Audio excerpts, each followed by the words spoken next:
ไปที่โทรเลขอวยพรจากคณะบริหารงานศูนย์กลางพรรคคอมมิวนิสต์เวียดนามส่งโทรเลขอวยพรอย่างในโอกาสกองประชุมใหญ่ผู้แทนทั่วประเทศครั้งที่12ของพรรคประชาชนปฏิวัติลาว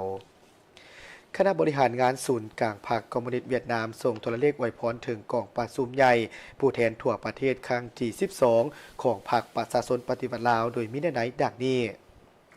เนื่องในโอกาสไขกองประชุมใหญ่ผู้แทนทั่วประเทศครั้งที่12ของพรรคประชาชนปฏิวัติลาวต่างหน้าพรรคคอมมิวนิสต์เวียดนามสมาชิกพรรคและประชาชนเวียดนามทุกทั่วหน้าคณะบริหารงานศูนย์กลางพรรคคอมมิวนิสต์เวียดนามขอฝากบทจิตบทใจฐานสหายไอ้น้องที่สนิทสนมและคำอวยพรใสอันอบอุ่นและจริงใจที่สุดมายังกองประชุมใหญ่สมาชิกพรรคและประชาชนลาวไอ้น้องทุกทั่วหน้าพวกข้าพเจ้าขอแสดงความสมเสยอย่างสุดใจ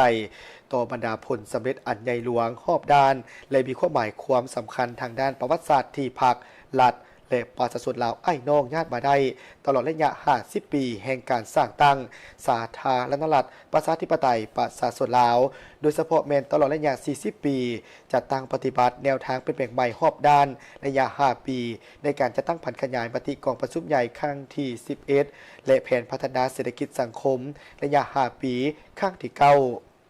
โดยภายใต้การนำพาอันสลัดสองใสของพรรคประชาชนปฏิบัติลาวความไว้วางใจและบทบาทของสาธารณรัฐประชาธิปไตยประชาชนลาวนับได้รับการยกสูงในเวทีสากล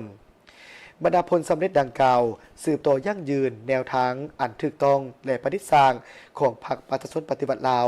แสดงให้เห็นถึงคุณธาตุปฏิบัติอันกล้าแก่นมั่นคง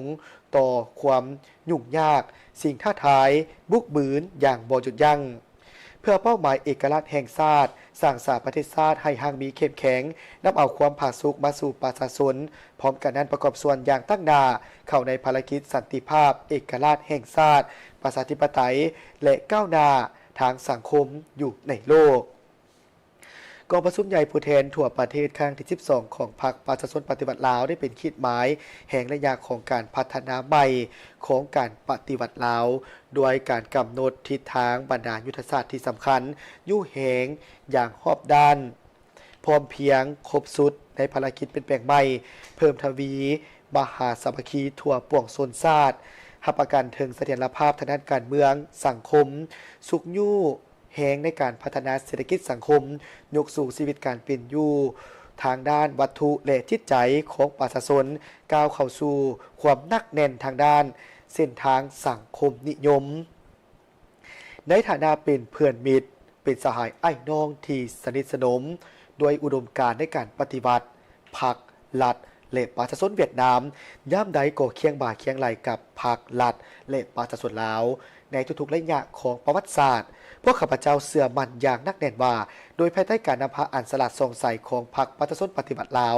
ประชาชนลาวไอ้น้องจะสืบต่อญาติได้บรรดาผลสำเร็จใหม่ใหญ่หลวงกว่าเก่าในการจัดตั้งปฏิบัติมติกองประชุมใหญ่ครั้งที่12ของพรรคอย่างมีไซสร้างผลสำเร็จสร้างประเทศชาติสันติภาพเอกราชประชาธิปไตยเอกภาพและนับวัฒนถาวรสายพพันธ์ความสามัคคีแบบพิเศษเวียดนามลาวเป็นมรดกที่สักการะบูชาอันล้ำค่าโดยแมนประธานโฮจิมินห์ประธานไก่สอนพรหมวิหารประธานสุภานุวงศ์ที่แสนเคารพรักและบรรดาหุ้นกันนำบรรพบุรุษของสองพรรคสองรัฐและประชาชนสองชาติได้ออกเรือเทแหงเพิ่มพูนคูณสร้างปกปักรักษาและปะไว้ให้คนหุ้นปัจจุบันและอนาคตสายพพันธ์ดังกล่าวนี้ได้รับการฝึกฝนหล่อหลอมโดยผ่านระยะแห่งสงครามและสันติภาพเป็นทรัพย์สมบัติรวมที่ศักดิ์สิทธิ์ที่สุดของสองชาติที่มีลักษณะเป็นตายต่อภารกิจปฏิวัติของแต่ละประเทศการพบพันระหว่างสองพรรคสองรัฐและประชาชนสองชาติเวียดนามลาวมีบทบาทยุทธศาสตร์อันสำคัญในการตัดสินต่อภารกิจปกปักรักษาเอกราชแห่งชาติอธิปไตยและพื้นแผ่นดินอันครบถ้วนเสถียรภาพทางด้านการเมืองการพัฒนาเศรษฐกิจสังคมและการสร้างสังคมนิยมอยู่แต่ละประเทศพร้อมเดียวกันนั้นการประกอบส่วนอย่างตั้งหน้ามีความหมายเข้าในการรักษาสันติภาพความมั่นคงสูงอยู่การหัวมือและการพัฒนาอยู่ในภาคพื้นและในโลก ในปี 2025 ได้เป็นขีดหมายบัตร 91 ในการพัฒนาที่มีลักษณะประวัติศาสตร์ในการพัวพันของสองประเทศเมื่อสองฝ่ายเป็นเอกภาพในการยกระดับและการเฮ็ดให้การพัวพันหัวมือระหว่างสองชาติเวียดนามลาวเลิกซึ่งขึ้นสู่ระดับใหม่กลายเป็นมิตรภาพอันยิ่งใหญ่ความสามัคคีแบบพิเศษการร่วมมือรอบด้านและหุ้นส่วนยุทธศาสตร์สิ่งดังกล่าวนั้นแสดงให้เห็นถึงความไว้วางใจทางด้านการเมืองอันลึกซึ้งความมั่นคงระหว่างสองพรรคสองรัฐพร้อมทั้งยืนยันถึงการตัดสินใจทางด้านการเมืองในระดับสูงของการนำขั้นสู่ของแต่ละประเทศในการยกระดับการพัวพันเวียดนามลาวขึ้นสู่ระดับใหม่เทศเหมาะกับสภาพการก็คือสถานการณ์ประวัติศาสตร์ใหม่ตอบสนองตามความมุ่งปรารถนาอันยาวนานของประชาชนสองชาติก็คือลาวเวียดนามเวียดนามลาวและความมีความต้องการทางด้านยุทธศาสตร์ในระยะของการพัฒนาใหม่พรรครัฐและประชาชนเวียดนามยืนยันว่าจะสุ่มใส่สุดความสามารถของตนร่วมกับพรรครัฐและประชาชนลาวในการปกปักรักษาเสริมขยายและถ่ายทอดให้บรรดาคนหุ้นต่อไป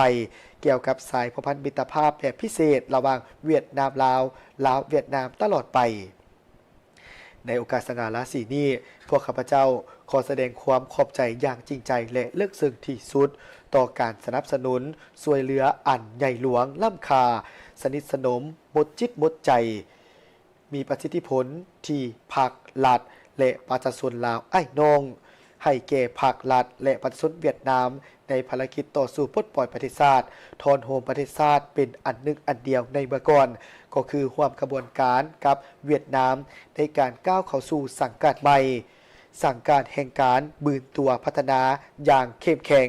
อวยพรให้กองประชุมใหญ่ผู้แทนทั่วประเทศครั้งที่ 12 ของพรรคประชาชนปฏิบัติลาวจงประสบผลสำเร็จอย่างจบงามอวยพรให้สายพันธมิตรภาพอันยิ่งใหญ่ความสามัคคีแบบพิเศษการร่วมมือรอบด้านและหุ้นส่วนยุทธศาสตร์ระหว่างสองพรรคสองรัฐและประชาชนสองชาติลาวเวียดนามจง